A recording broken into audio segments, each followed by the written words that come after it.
제가 아주 재미난 일이 있었어요. 신나는 일이죠.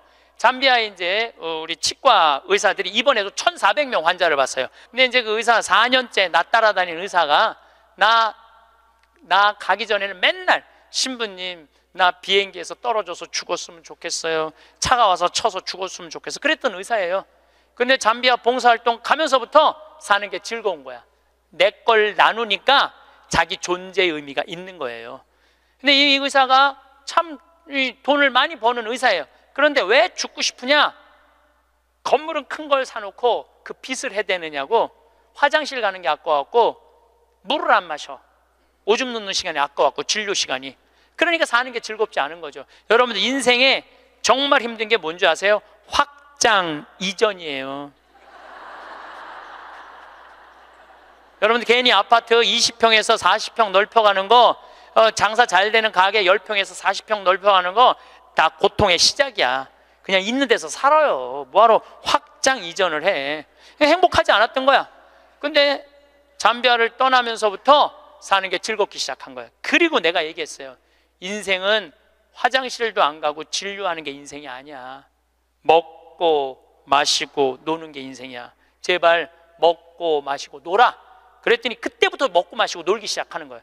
일주일에 이틀 과감하게 놀고 1년에 성지순례 10일 나 따라가고 뭐 성지순례 뭐 다른 데 또 가고 뭐 호주 의사들 같이 여행 다니고 1년에 40일을 놀아요. 40일을 무지하게 노는 거예요. 그러니까 그 조카가 이제 군대 갔다 와서 아르바이트 하면서 그렇게 노니까 이모한테 그렇게 물어보더래요. 이모, 이 치과 월급은 나오는 거야? 이렇게 물어보더래요. 그런데 내가 물어봤어요. 그렇게 먹고 마시고 놀면서 진료할 때랑 화장실도 안 가고 진료할 때랑 어느 때 돈을 더 많이 버느냐? 그랬더니 요즘이 훨씬 많이 번대요. 그리고 세무서에서 연락 왔대요. 돈이 너무 많이 벌려갖고 세무조사 나올 테니까 직원들하고 또 어디 놀러 가라고. 그래서 이제 다음 달에 어디 정동진인가 직원들 데리고 놀러 간대요. 여러분들 집에서 청승 떨고 아무것도 안 마시고 지립대 일만 한다고 돈이 벌려지는 게 아니에요. 먹고 마시고 놀 때 돈도 많이 벌리는 거예요.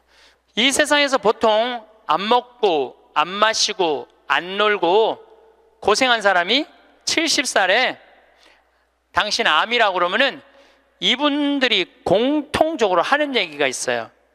나는 억울해서 못 죽는다고. 공통적으로 하는 얘기가 그 얘기예요. 평생 고생만 하고 살았는데 나는 억울해서 못 죽는다고. 나는 호강해야 된다고. 이때부터 산삼을 캐와라, 좋은 의사를 대라, 다 소용없는 짓이에요. 그러니까 암 걸리기 전에, 당신 죽는다는 얘기하기 전에 이 삶을 만끽하고 삶의 기쁨 속에서 사실 필요가 있다는 겁니다. 그럼 우리나라 1살서부터 30살 행복하냐? 30살서부터 60살 행복하냐? 60살서부터 120살 행복하냐 이거예요. 제 얘기는 제가 왜 120살이라고 말씀드리느냐 하면 20년 전에 제가 강의할 때 앞으로 100세 시대 올 겁니다 라고 말씀드렸을 때 많은 할머니들이 이렇게 말했어요. 신부님 끔찍한 소리 하지 마세요. 무슨 100살을 살아요. 그런데 요즘 텔레비전에 100세 안보장, 100세 연금보장 나와요 안 나와요? 나오죠? 이런 거 나올 줄 꿈에도 몰랐을 거예요. 그럼 앞으로 20년 후에 텔레비전에서 100세 안보장, 100세 연금보장 나올까요? 20년 후에는 120세 안보장, 120세 연금보장 나오게 돼 있어요. 그렇다면 지금 60대신 분들은 앞으로 몇 년을 더 살아야 되느냐면은 60년을 더 살아야 돼요. 60년을. 아까 첫 시간에 제가 이런 말씀 드렸어요. 남편하고 자식들을 위해서 전부 바치지 말라고. 얼마만 바치라고? 반만 바치라고.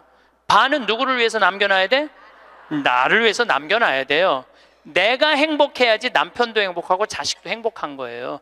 내가 불행한데 어떻게 남편하고 자식이 행복할 수 있습니까? 우리 부모님이 80 넘어 돌아가셨다. 한번 손 들어보세요. 80 넘어 돌아가셨다. 우리 부모, 이렇게 많아요. 부모님이 90 넘어 돌아가셨다. 손 들어보세요. 손 내리시고 우리 부모님이 아직 90이 넘었는데 아직도 살아계시다. 손 들어보세요. 자, 혹시 우리 부모님 아니라 이모, 고모라도 100살이 넘은 사람이 있다. 한번 손 들어보세요. 거긴 몇 살이에요? 104살. 그 뒤에 분은 101살?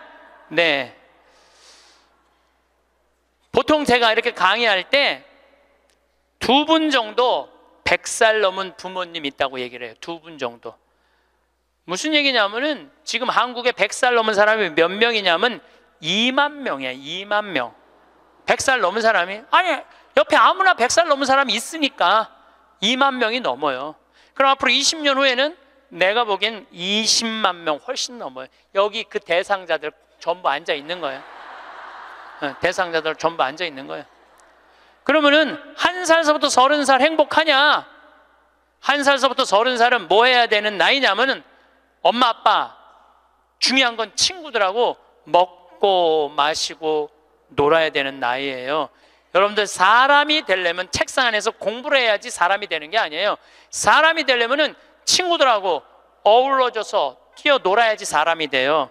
엄마 아빠랑 그 정을 느끼면서 뜨거운 어머니의 사랑, 아버지의 사랑을 느끼고 살아야지 사람이 되는 거예요. 책상 안에서 공부만 한다고 사람이 되는 게 아니에요. 근데 초등학교 1학년 애가 엄마 아빠 친구들이랑 좀 먹고 마시고 놀라 그랬더니 엄마 아빠가 이렇게 말합니다. 이놈의 새끼야, 네가 지금 먹고 마시고 놀 시간이 어디 있어? 공부해야지. 초등학교 1학년 애가. 제가 한동안 영어학원을 다녔어요. 잠비아 이제 가느냐고. 영어학원 이제 지하에다 주차를 해놓고 1층에 애들이 타요. 애들이 타면 초등학교 애들이 타는 거죠. 영어학원 온다고 타는데 요만한 애가 가방을 2개를 메요. 앞에 하나, 뒤에 하나. 내가 물어봐요. 너 몇 학년이냐? 초등학교 1학년요. 그래요. 이거 가방을 왜 2개냐? 이거 학교 가방, 이거 학원 가방. 딱 그래, 애들이. 또 요즘 애들 중에 내가 너무 놀란 애들이 있어. 들어올 때 보면은 가방 안 메고 와요. 여행용 캐리어를 끌고 들어와. 여행용 캐리어를. 네, 캐리어를 끌고 다니는 애도 있어요. 보면은. 이거 초등학교 애가 학원을 13개까지 다니는 애를 봤어요.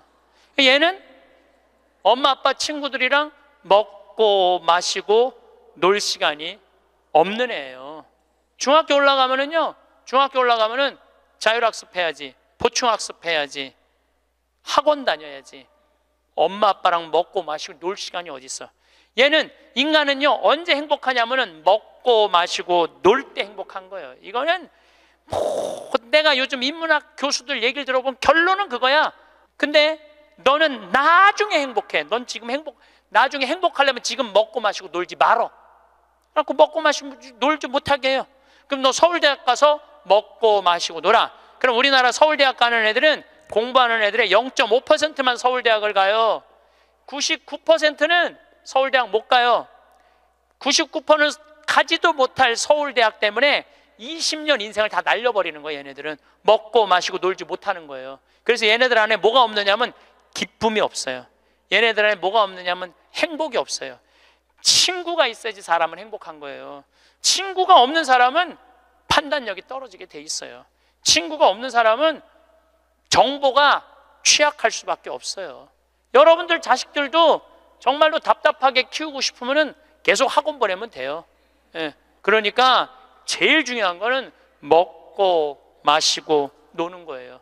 그럼 얘가 30년 동안 30살 이후부터 너 행복해야 돼. 그 30살부터 얘가 삼성에 취직해갖고 행복할 수 있다고 생각하세요? 우리말에 이런 말이 있어요. 먹어본 놈이 먹고 놀아본 놈이 논다고. 먹고 마시고 노는 것도 아무나 먹고 마시고 노는 게 아니에요. 먹고 마시고 놀 줄 모르면은 얘는 나중에도 행복할 수가 없어요. 나는 직원들한테도 나중에 잘 안 해줘요. 언제 잘해줘? 지금 잘해줘. 지금 잘해주려면 지금 잘해줘. 예.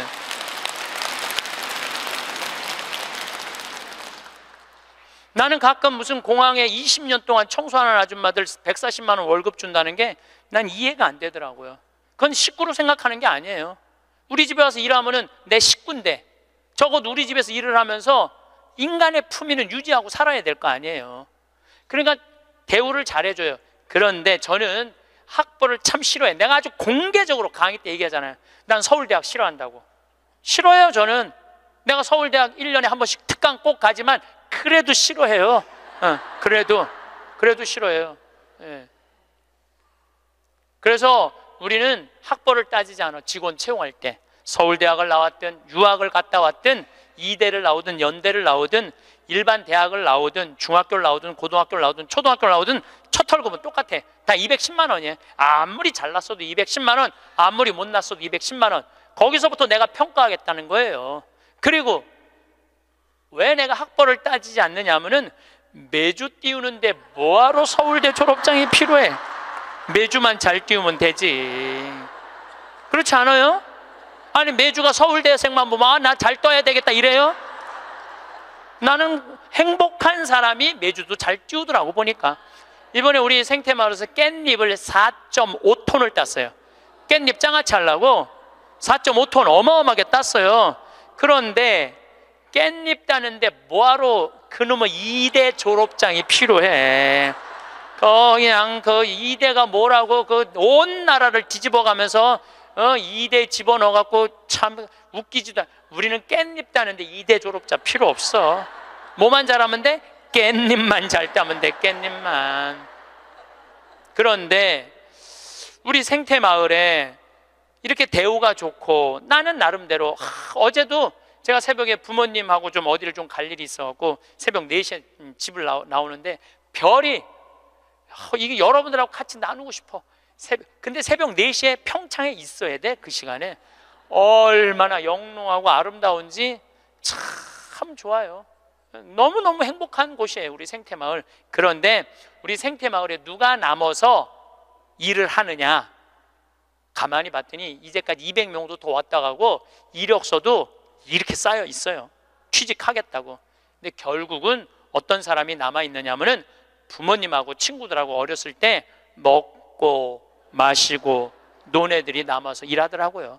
간혹 저한테 신부님 우리 애가 우울증이에요. 우리 애가 왕따 당했어요. 우리 애가 컴퓨터 중독이에요. 우리 애가 알코올 중독이에요. 신부님 사람 하나 살리는 셈 치고 우리 애 좀 받아주세요.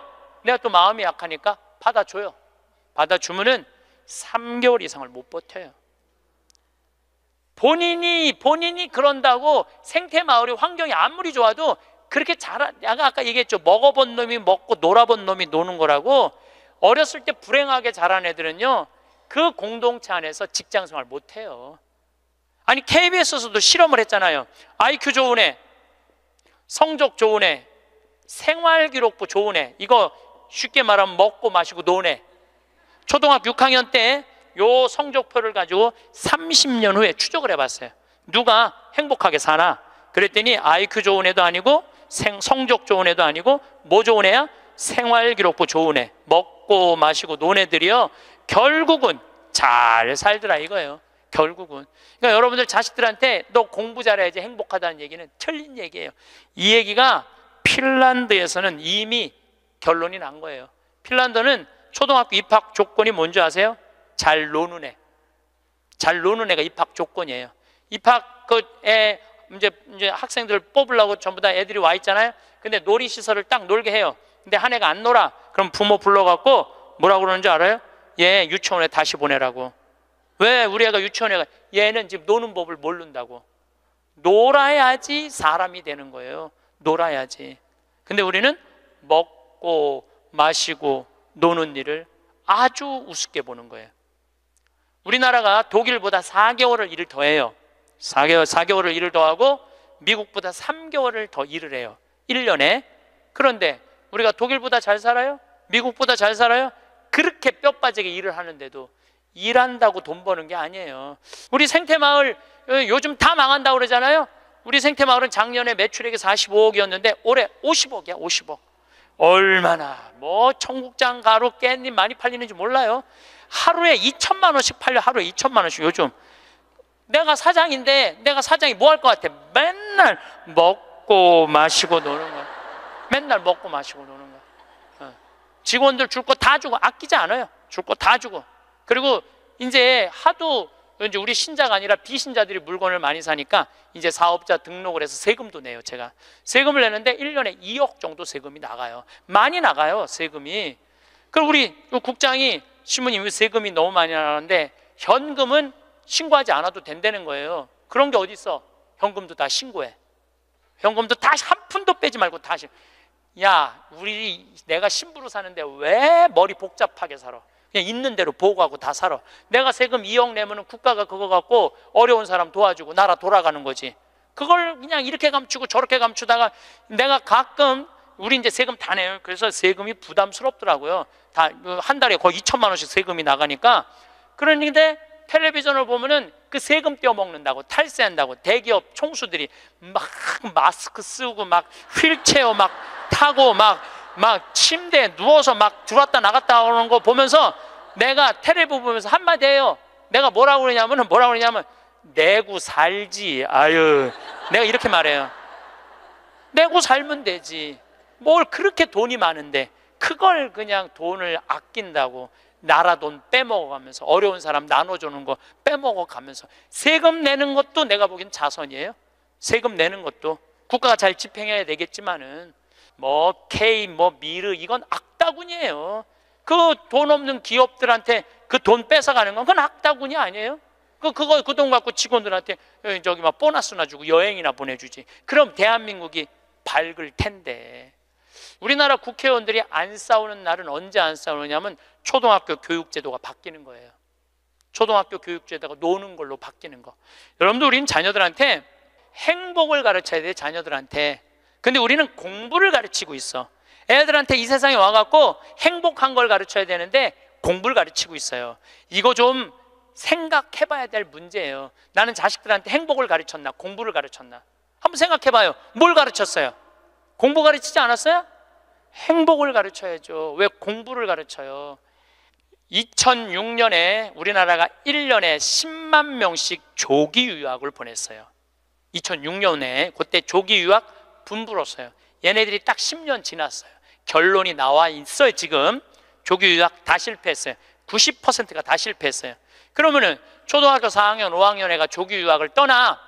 그러면 미국에 가면은요 여권 심사대에서 막 영어로 막 물어봐요. 너 여기 왜 왔냐? 며칠 머무를 거냐? 뭐 때문에 왔느냐? 막 물어봐요. 그것도 한국말로 물어봐요? 영어로 물어봐요. 그럼 초등학교 4학년 애가 당황스러울 것 같아? 안 당황스러울 것 같아요? 당황스럽죠. 그리고 미국에 딱 가갖고 수업을 하면은요 아무리 한국에서 영어 공부 열심히 잘해도 못 알아들어요. 얼마 동안? 1년 동안 못 알아들어. 걔가 무슨 죄를 졌다고 1년 동안 말도 못 알아듣는 데서 고생을 해야 돼? 그리고 여러분들 인종차별 여러분들은 잘 모르지만은 저는 정말로 외국을 많이 다니면서 확실하게 인종차별 느껴요. 신부인 난데도 아주 농담하는 애들 많아요. 너 뭐하러 혼자 사느냐? 막 하느님이 네 뭐 애인이냐? 막 이래가면서 웃기지도 않게 인종차별해요. 걔네들이. 그럼 초등학교 4학년 애가 그 인종차별을 다 겪는 거야.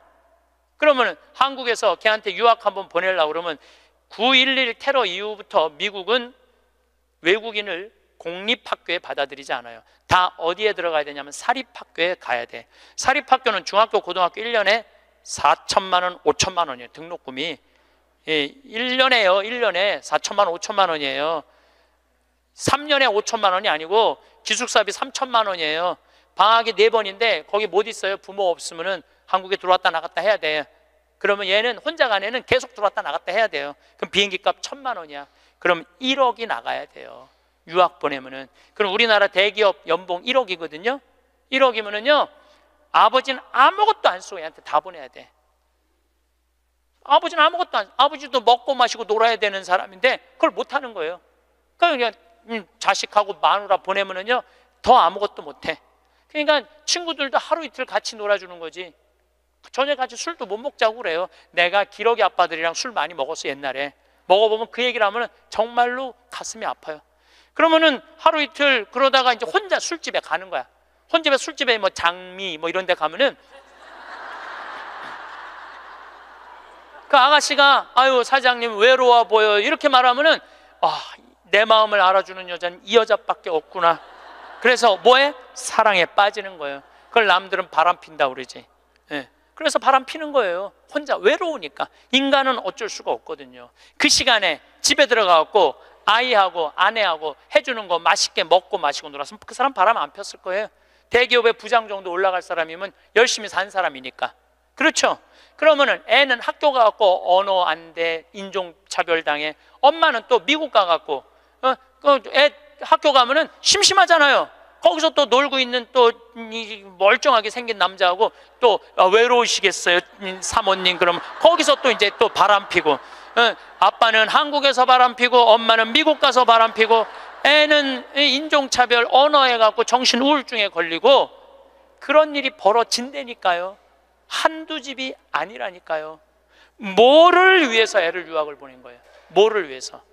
다 집안 풍비박산 만들어 놓고. 그러니까 애한테 공부를 가르치면 안 된다니까요. 행복을 가르쳐야 돼요. 우리가 뭐를 해서 행복한지. 그래서 10년 동안 간 애들 중에 정말로 한국에도 아니고 미국에도 아닌 애들 많아요. 이건 아무것도 아니야. 대학 졸업하고 유학을 가면요, 얘 심지라도 있어요. 대학 졸업해서 유학 가는 애들. 근데 초등학교 중학교 때 가는 애들은 심지도 없는 애들이야. 내가 한국인지 미국인지 구분도 안 되는 애들이야. 그래갖고 적응 안 되면은 중학교에 가면은 유학 온 한국 애들, 말 안 통하는, 영어 안 되는 애들끼리 모여요.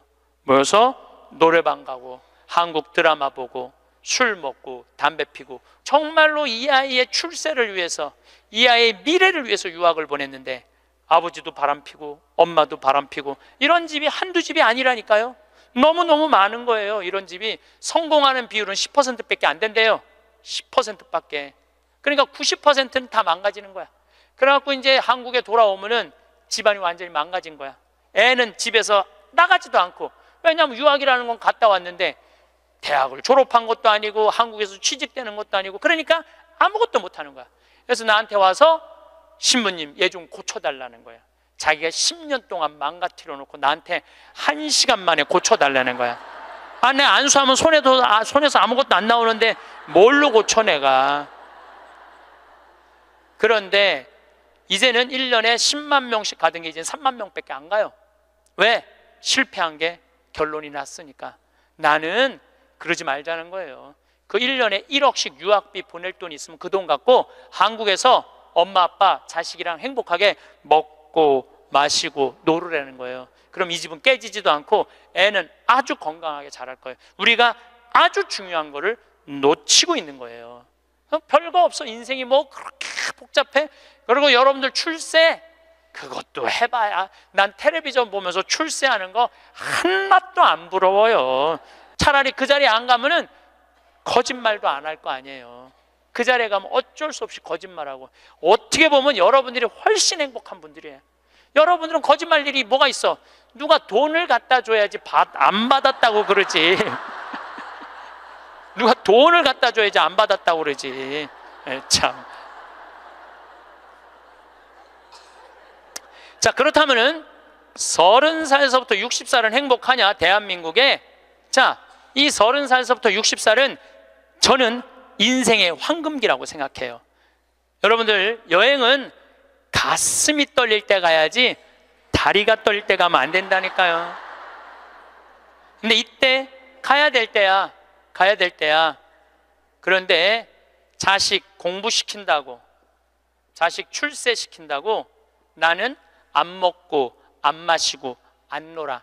30년 동안 그랬어. 그럼 이 사람은 30년 동안 껍데기 인생을 산 거예요. 자기 인생 산 거 아니에요. 자식만을 위해서 살았다고. 나는 자식 하나 잘 되면은 엄마의 기쁨이라고 그러는데, 그것도 옛날에 45, 46까지 살 때 얘기예요. 이제 여러분들 120살 살면은요, 자식이 90이 돼버려요. 그 자식 출세하는 거 여러분들 행복하고는 아무 상관이 없어요. 70살, 80살 된 자식하고 90살, 100살 된 여러분들하고 아무 상관이 없어요. 어떤 아버지가 딸을 공부를 잘 가르쳐놨어. 서울대학을 졸업하고 삼성에 취직을 했어. 근데 이 딸이 잘난 척하고 남자 알기를 우습게 알고 시집을 한 거, 혼자 사는 거야. 아버지는 딸이 시집 가갖고 손자도 좀 안겨주고 좋은데 시집 가갖고 자기 호강도 시켜주기를 바랬는데 이게 혼자 사는 거예요. 설날 왔어, 딸이. 그래서 아버지가 한마디 해요. 너 뭐가 부족해서 시집 안 가고 혼자 살고 있느냐고. 제발 시집 좀 가라고. 네가 학벌이 부족하냐, 미모가 부족하냐, 뭐가 부족한데 시집을 안 가냐고. 그랬더니 딸이 아버지를 보고 한다는 소리가, 아버지 답답한 소리 하지 말라고. 요즘 시집 가는 게 얼마나 힘든 줄 알아요? 뭐가 힘들어? 넌 부족한 거 없어. 다 갈 수 있어. 그랬더니 아버지 한심한 소리 하지 말라고. 아버지 대통령도 못 간 시집을 내가 어떻게 가? 생각해보니까 대통령도 시집도 못 가고, 시집만 못 가. 요즘 아주 그냥 처지가 아주 곤궁하게 됐잖아요. 뭐 그래 또 아버지가 질 수가 있어? 그래서 한마디 더 해요. 그래? 그렇다면은 네가 그렇게 시집 안 가고 혼자 살 거면 너도 대통령이라도 좀 해보라고. 아버지도 좀 호강 좀 해보게. 그랬더니 딸이 아버지 보고 한심한 눈으로 쳐봐도 한마디 더 해요. 아버지 답답한 소리 하지 말라고. 뭐가 답답한 소리야? 아버지가 대통령을 했어야지 나도 해볼 거 아니냐고.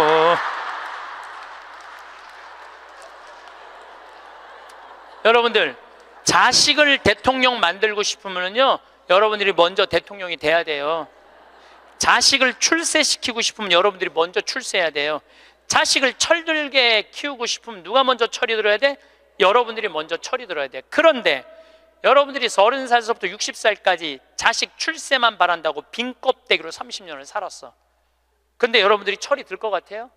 지금 대한민국에 30살서부터 60살 철든 사람이 얼마나 있을 것 같아요? 그래서 유학 보내고 자기는 한국에서 바람피고 아내는 미국 가서 바람피고 애는 정신병이 들어요? 철이 안 들은 거예요. 삶의 의미가 뭔지 모르고 살고 있는 거예요. 진정한 삶의 기쁨이, 진정한 삶의 행복이 뭔지 모르고 사는 거예요. 정말로 자식을 행복하게 키우고 싶어? 여러분들이 행복해야 돼요. 여기 이 셰익스피어가 아주 재미난 글을 썼어요. 중년에게 주는 9가지 교훈이라는 글을 썼어요. 한번 이 사람 한 몇 년, 한 400년 전 사람이 쓴 것 같은데 보세요. 첫째, 학생으로 계속 남아 있어라. 배움을 포기하는 순간 우리는 폭삭 늙기 시작한다. 그러니까 여러분들, 학생이기를 포기하면 안 된다는 거예요. 끊임없이 배워야 돼. 애만 배우는 게 아니야. 여러분들 배우셔야 돼요. 공부도 하고. 저는 제가 30살에 환경공학을 공부했어요. 얼마나 좋은 공부였는지 몰라. 내가 다닌 학교는, 나는 아주대학 산업대학원을 다녔어요. 그런데 요즘 대학원 조금 돈이 좀 들어가서 그렇지 많아요. 가면은 뭐 내가 빵점도 받고 그랬지만은, 그래도 석사학위도 받았어요. 공학 석사학위도. 아주 재밌어요. 그리고 40이 돼갖고 글 쓰는 거 배웠어요. 글 쓰는 거 배워갖고 이 책도 지금 5권인가 책 냈잖아요. 얼마나 좋은지 몰라요. 요즘은 내가 유튜브를 통해서 정말 많이 배우고 있어요. 배우니까 참 재밌어요, 사는 게. 그러니까 여러분들도 배우는 걸 포기하시면 안 돼요. 둘째, 과거를 자랑하지 마라. 옛날 이야기밖에 가진 것이 없을 때 당신은 처량해진다. 삶을 사는 지혜는 지금 가지고 있는 것을 즐기는 것이다. 이거 셰익스피어도 똑같이 말했어. 지금 가지고 있는 것을 즐기는 거야. 지금. 그러니까 뭐 나중도 생각하지 말어. 옛날도 생각하지 말어. 지금 오늘을 즐기면 되는 거예요. 있는 돈 갖고 나중에 쓰려고 그냥 쥐고 있지 말고 쓰세요. 내가 쓰라는 건 사치하라는 게 아니에요. 돈도 규모 있고 멋있게 쓸 수 있거든요. 쓰는 법도 나는 배워야 된다고 생각을 해. 세 번째, 젊은 사람과 경쟁하지 마라. 대신 그들의 성장을 인정하고 그들에게 용기를 주고 그들과 함께 즐겨라. 이것도 참 좋은 얘기 같아요. 그래서 나는 우리 여주에 우리 젊은 신부님들 계속 많이 초청하고 있어요. 함께 같이 하자고. 근데 참 젊은 신부들이 같이 있으면 참 좋아요. 저는 우리 생태마을의 부관장 모임을 한 달에 한 번 꼭 해요. 출신 부관장 신부님들, 그 신부들이 싫어할 수도 있지만은 한 달에 한 번 젊은 신부들을 모이면은 내가 모르는 거 너무너무 많이 알려줘요. 그들과 함께 즐길 수 있는 것만 해도 좋은 거죠. 넷째, 부탁받지 않는 충고는 굳이 하려고 마라. 늙은이의 기우와 잔소리로 오해받는다. 이것저것 챙겨나지 말라는 거예요. 우리 어머니가 그런 거 참 잘하는데 챙겨나지 말라는 거예요. 다섯째, 삶을 철학으로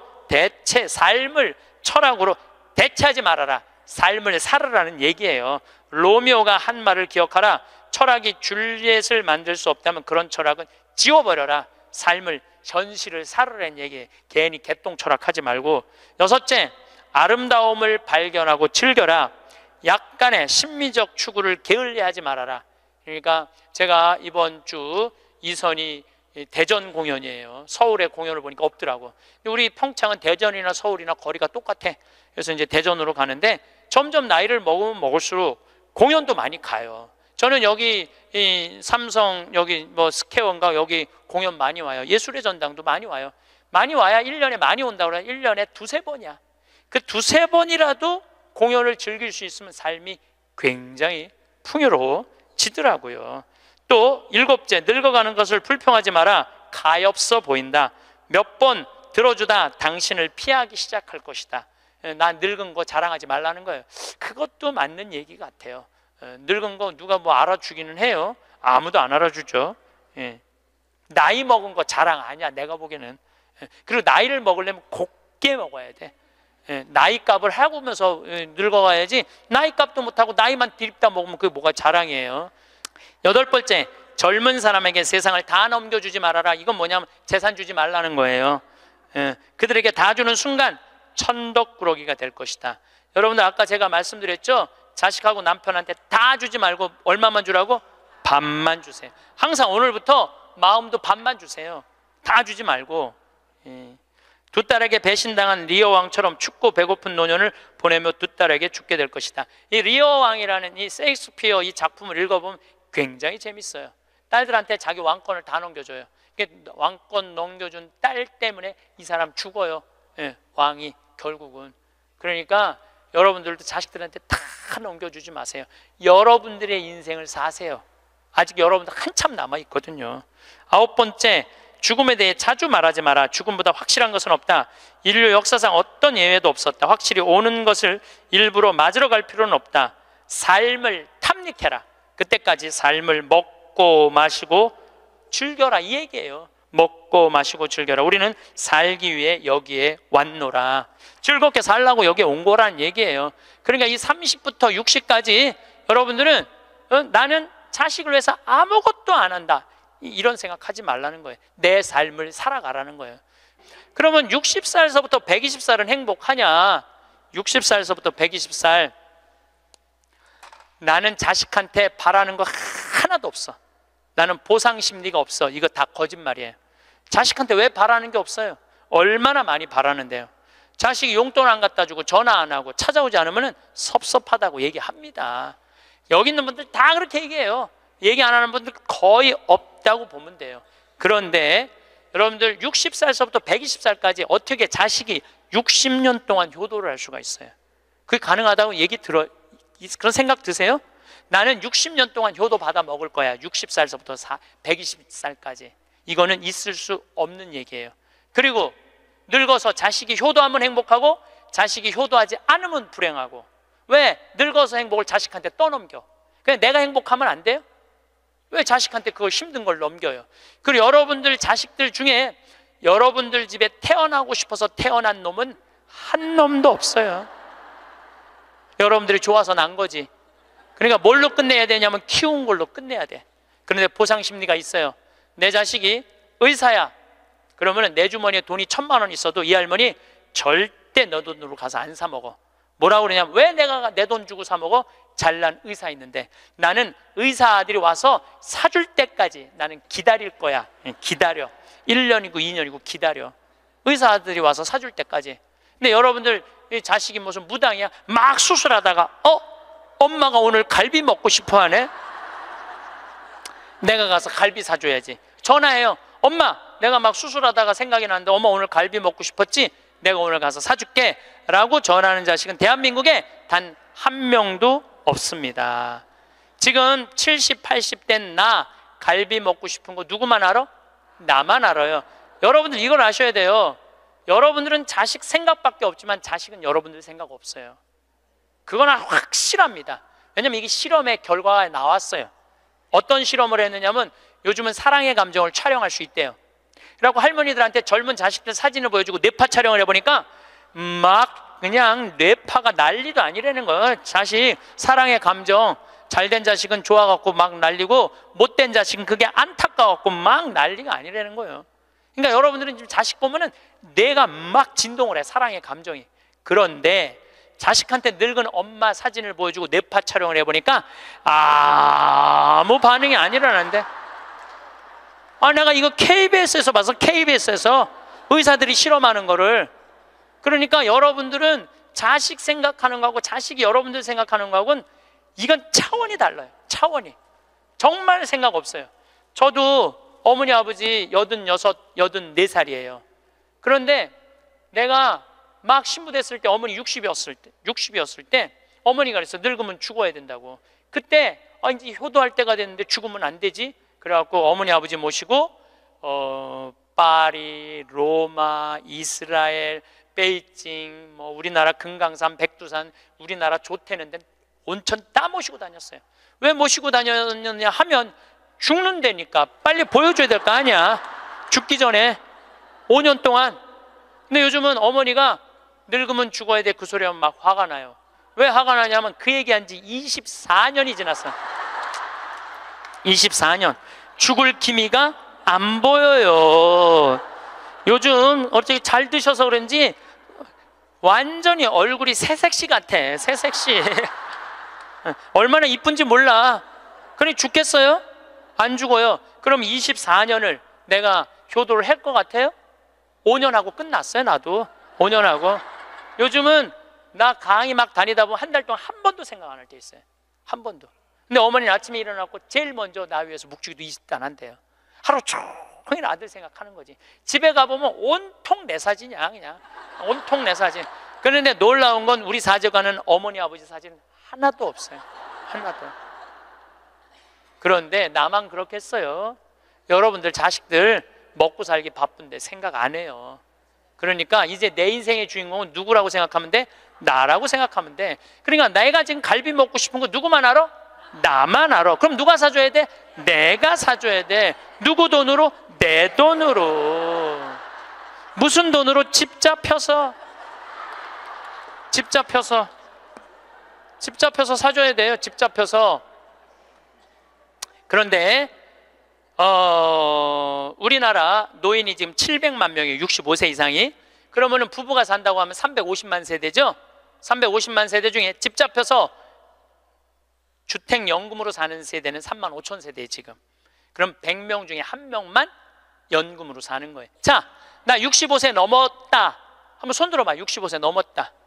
왜 손 안 들어? 여기 지금 다 내 눈에 보이는데 이렇게 많어. 자, 손 내리세요. 자, 이 중에 나 정말로 집 잡혀서 연금으로 생활하고 있다면 손 들어보세요. 지금 한 분, 두 분, 그러니까 제 말이 세 분, 네 분, 제 말이 맞아요. 지금 여기 한 1000여 분 있는데 거의 100명 중에 1명만 집을. 그런데 이 집 잡혀서 사는 분과 집 안 잡혀서 자식한테 물려주겠다는 분하고 삶의 질은 또 달라요. 집 잡혀서 한 달에 150만 원에서 200만 원을 받아 사는 사람들은요, 근심 걱정 하나도 없대요. 마음이 그렇게 편안하대요. 그런데 자식들 용돈 받고 집 물려줄 생각으로 용돈 받고 사는 분들은 어떤 달은 자식이 10만 원도 갖다 주고 20만 원도 갖다 주고. 우리나라 평균 용돈이 10만 원이에요. 평균 부모님한테. 그럼 20만 원도 갖다 주고 30만 원도 갖다 줘. 근데 어떤 달은 100만 원도 갖다 줘. 100만 원도 갖다 주면 이 할머니가 그 돈을 못 써요. 왜 못 쓰는 줄 아세요? 다음 달에 얼마를 갖다 줄 줄 알고 이거 홀딱 닦았어. 그냥 계속 불안하게 사는 거야. 계속. 그럼 늘 불만 속에서 사는 거야. 내 인생의 주인공은 난데 남한테 계속 기대고 사는 거예요. 그러시지 마세요. 내 강의를 듣고 정말로 당신 스스로 갈비를 사 먹으러 간 할머니들이 나한테 편지 많이 해요. 또 찾아도 많이 와요. 신부님 말대로 내 돈으로 사 먹어보니까 인생이 바뀌더래요. 어떻게 바뀌느냐 하면 더 이상 자식 기다리지 않게 되더래요. 그리고 더 이상 원망하지 않게 되더래요. 더 이상 섭섭한 거 없더래요. 그냥 내 돈 갖고 내가 사 먹으면 되지. 대신 너는 나한테 재산 끝이야. 이렇게 딱 정리가 되고 나니까 너무 편안하더래요. 그리고 남은 인생은 내가 책임질 수 있겠다라는 자신감이 생기더래요. 그래서 너무 감사하다고. 너무너무 감사하다고. 아니 그 할머니 중에 내 강의에 딱 맞는 할머니 한 분 오셨어. 여기 여의도에 사는 분인데 개신교 다니는 분이야. 순복음교회 다닌대요. 빌딩이 3개가 있대. 우리 집에 왔는데 뭐 하여튼 에쿠스 뭐 900인가 뭐 리무진인가를 타고 왔는데 어마어마하게 좋은 차를 타고 왔어요. 예, 에쿠스가 아니라 제너시스. 기사를 대갖고 왔어. 근데 그러는 거예요. 신부님, 내가 40에 혼자 돼갖고 아들 셋을 키웠다는 거. 신부님 말대로 의사, 교수, 사장이라는 거예요. 근데 2년 전까지는 내가 너희들 그렇게 키웠는데 왜 나 한번 안 찾아오느냐, 맨날 원망했대요. 근데 어느 날 갑자기 내가 그러더래요. 늙어서 갈비 먹고 싶으면 지 돈으로 사 먹으라고. 왜 자식을 기다리느냐고. 근데 자기 돈으로 사 먹어 보니까 더 이상 안 기다려지더래요. 섭섭한 거 없더래요. 그리고 사는 게 너무너무 즐겁더래. 내 자식하고의 이런 관계를 끊고 내 삶을 살다가 보니까 걸리는 게 하나도 없대. 그러니까 여러분들도 그렇게 사셔야 돼요. 언제까지 자식하고 엉겨서 그걸 살 수 있다고 생각하세요? 그냥 내 인생의 주인공은 나야. 내가 알아서 살아야 돼. 그래서 여러분들의 인생을 꼭 사시기를 바랍니다. 행복합니다. 마지막 돌아갈 곳이 어딘지 분명히 알고 있는 사람. 돌아갈 곳이 어딘지 알아 그 길을 닦으며 사는 사람. 먼 여정에도 가지고 갈 것이라고는 남에게 베푼 것뿐인 사람. 가지고 갈 것이 하나도 없이 살아온 흔적조차 남기지 않는 사람. 살아서는 조롱과 부끄러움에 비틀거리지 않는 날이 하루도 없었나니. 우리는 누군가의 바람을 먼저 헤아리고 누군가의 필요를 우선하며 내 마음은 늘 뒤로 밀어두곤 합니다. 그렇게 살다 보면 어느새 내 삶이 아닌 다른 사람의 삶을 사는 것 같은 기분이 들기도 하지요. 하지만 이제는 분명히 말할 수 있습니다. 내 인생의 주인은 나라고, 내 행복을 가꾸는 사람은 결국 나 자신이어야 한다고 말입니다. 이것은 이기적인 선언이 아닙니다. 오히려 가장 정직하고 건강한 삶의 태도입니다. 나를 먼저 돌보지 않으면 누구도 제대로 돌볼 수 없습니다. 내 마음이 메마르면 누구에게도 따뜻함을 나눠줄 수 없습니다. 그러니 이제는 주연 자리로 돌아와야 합니다. 내 삶의 중심에 나를 다시 세워야 합니다. 우리는 왜 이렇게 행복을 미루며 살아왔을까요? 조금만 더 여유가 생기면, 다음 달만 지나면, 이 일만 끝나면 그때 가서 하고 싶은 것을 하겠다고 다짐합니다. 그런데 신기하게도 그 다음 달이 와도 여유가 생겨도 또 다른 핑계가 생깁니다. 그렇게 행복은 늘 미래 어딘가에 있고 오늘은 그저 견디는 시간이 되어버립니다. 이런 삶의 패턴은 어디서 시작된 것일까요? 아마도 우리는 누군가를 위해 희생하는 것이 이덕이라고 배워왔기 때문일 것입니다. 나를 뒤로하고 다른 사람을 먼저 챙기는 것이 옳은 일이라고 믿어왔기 때문입니다. 그런데 그 과정에서 정작 나 자신은 잊혀졌습니다. 내 마음이 무엇을 원하는지, 내 몸이 얼마나 지쳐 있는지, 내 영혼이 무엇을 갈망하는지 들여다볼 시간이 없었습니다. 행복을 미루는 데는 또 다른 이유도 있습니다. 바로 두려움입니다. 지금 행복해지면 안 될 것 같은, 아직 자격이 안 되는 것 같은, 혹은 행복해지는 순간 무언가 나쁜 일이 생길 것 같은 막연한 불안감이 우리를 붙잡습니다. 그래서 우리는 행복을 유예하고 만족을 뒤로 미루며 오늘을 그저 통과하는 시간으로 만들어버립니다. 하지만 생각해보면 이것은 참으로 아까운 일입니다. 오늘은 다시 오지 않습니다. 지금 이 순간은 다시 돌아오지 않습니다. 그런데 그 귀한 시간을 우리는 미루고 또 미루며 보내고 있는 것입니다. 어쩌면 우리는 행복해지는 방법을 잊어버린 것인지도 모릅니다. 아니, 애초에 제대로 배운 적이 없는 것인지도 모릅니다. 그저 참고 견디는 것만 배웠고 희생하고 인내하는 것만 익혔습니다. 하지만 이제는 달라져야 합니다. 이제는 이런 습관을 멈춰야 합니다. 행복은 미래에 있는 것이 아니라 바로 지금, 이 순간에 있습니다.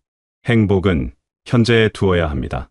지금 당장 누릴 수 있는 행복은 생각보다 가까이에 있습니다.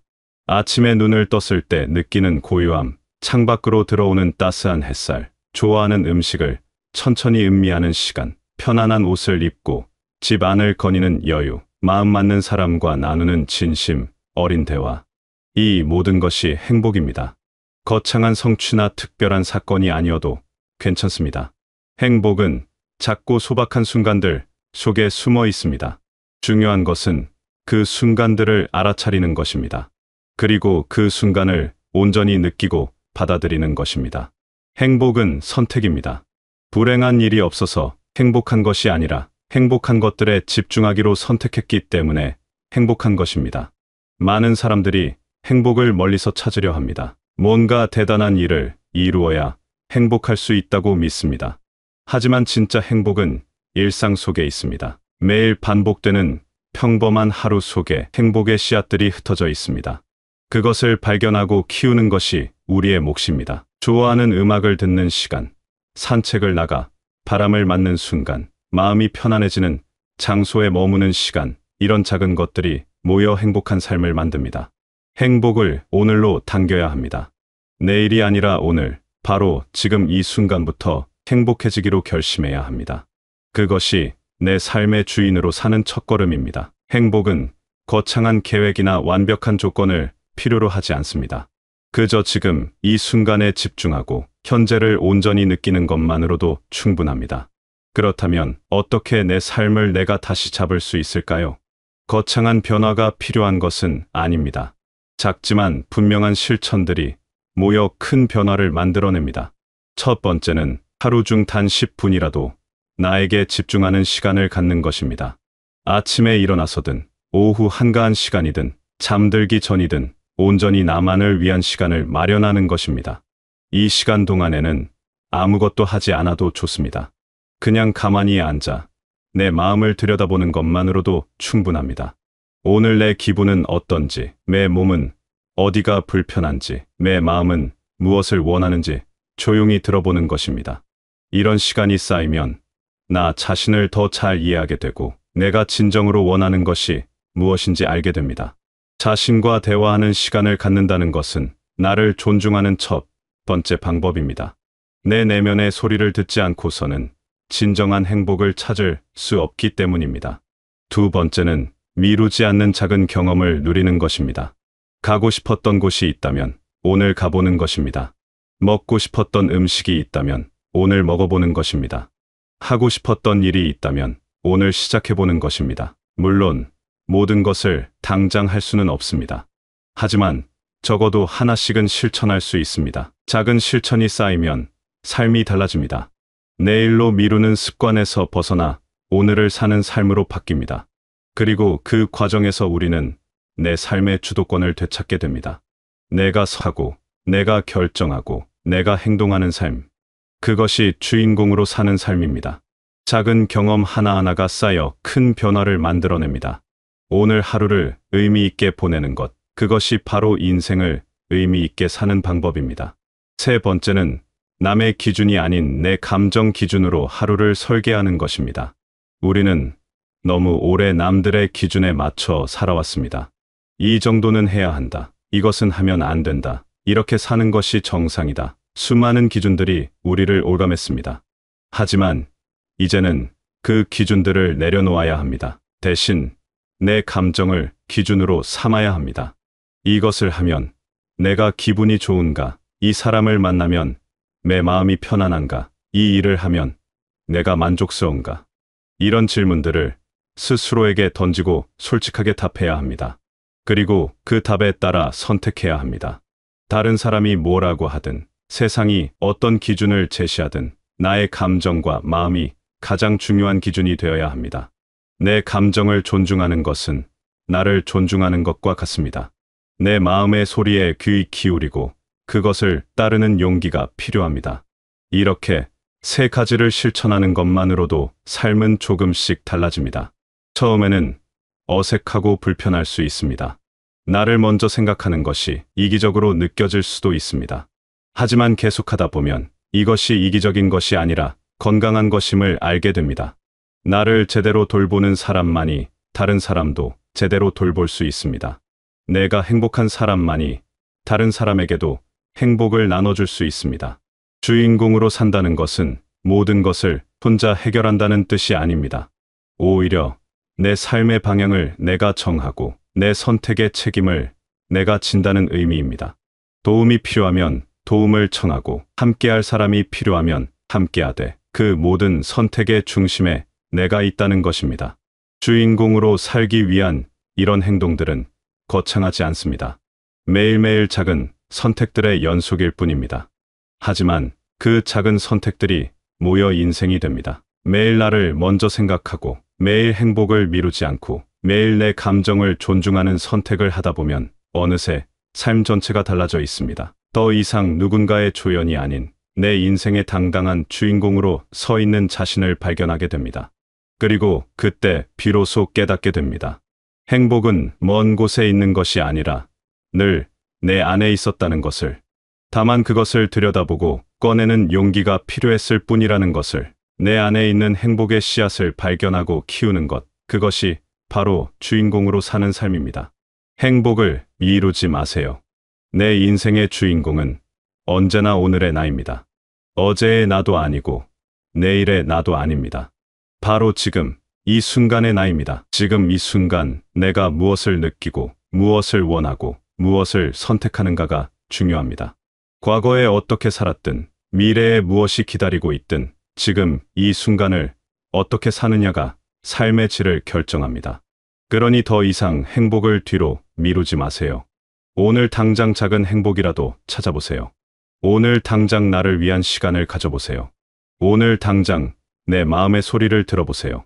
지금 이 순간부터 여러분의 삶은 달라질 수 있습니다. 단 한 번의 선택으로도 삶의 방향은 바뀔 수 있습니다. 여러분의 오늘은 여러분이 살려야 빛납니다. 누구도 대신 살아줄 수 없습니다. 아무리 사랑하는 사람이라도, 아무리 가까운 사람이라도 여러분의 오늘을 대신 살 수는 없습니다. 오직 여러분만이 여러분의 오늘을 살 수 있습니다. 그러니 소중히 살아야 합니다. 의미 있게 살아야 합니다. 행복하게 살아야 합니다. 그것이 나 자신에게 줄 수 있는 가장 큰 선물입니다. 그리고 그 선물은 결국 주변 사람들에게도 전해집니다. 행복한 사람 곁에는 행복이 머물고 당당한 사람 곁에는 당당함이 전해지기 때문입니다. 내가 행복하면 그 행복은 자연스럽게 다른 사람들에게도 퍼져나갑니다. 이것이 바로 나를 먼저 사랑해야 하는 이유입니다. 삶은 한 번뿐입니다. 이 진리는 너무나 단순하지만 우리는 자주 잊고 삽니다. 다시 한번 기회가 주어진다고 생각하며, 나중에 해도 된다고 생각하며, 지금이 아니어도 괜찮다고 생각하며 살아갑니다. 하지만 지금이 아니면 언제일까요? 오늘이 아니면 어느 날일까요? 우리에게 주어진 시간은 생각보다 짧고 우리가 가진 순간들은 생각보다 소중합니다. 그러니 더 이상 미루지 말고, 더 이상 유예하지 말고 지금 바로 시작해야 합니다. 내 삶의 주인으로 살기 시작해야 합니다. 매 순간을 온전히 살아내고 매 순간을 의미 있게 채워가야 합니다. 그것이 바로 주인공으로 사는 삶입니다. 여러분은 그럴 자격이 충분합니다. 행복해질 자격, 만족할 자격, 편안할 자격이 있습니다. 누군가를 위해 희생한 시간이 많다고 해서, 누군가를 돌보는데 힘을 쏟았다고 해서 이제 여러분 자신을 돌보는 것이 이기적인 것은 아닙니다. 오히려 그것은 마땅한 권리이자 책임입니다. 나 자신을 사랑하고 돌보는 것은 모든 관계의 기초가 됩니다. 나를 제대로 사랑하지 못하는 사람이 어떻게 다른 사람을 제대로 사랑할 수 있겠습니까? 나를 제대로 돌보지 못하는 사람이 어떻게 다른 사람을 제대로 돌볼 수 있겠습니까? 나를 사랑하는 것은 모든 사랑의 출발점입니다. 이제는 여러분 자신에게 돌아와야 할 때입니다. 내 마음의 소리를 듣고 내 감정을 존중하고 내 욕구를 인정해야 할 때입니다. 그것이 이기심이 아니라 자기 존중입니다. 그것이 나약함이 아니라 용기입니다. 나를 먼저 생각하는 용기, 내 행복을 선택하는 용기, 내 삶의 주인이 되는 용기. 이 용기가 여러분의 삶을 완전히 바꿔놓을 것입니다.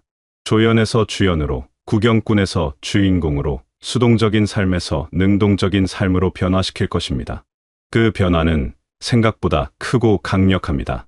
한 번 주인공이 되면 다시는 조연으로 돌아가고 싶지 않을 것입니다. 시작은 작아도 괜찮습니다. 오늘 단 10분, 나만을 위한 시간을 가져보세요. 오늘 단 하나, 미뤄왔던 작은 행복을 실천해 보세요. 오늘 단 한 번 내 감정을 기준으로 선택해 보세요. 그 작은 시작이 큰 변화의 씨앗이 됩니다.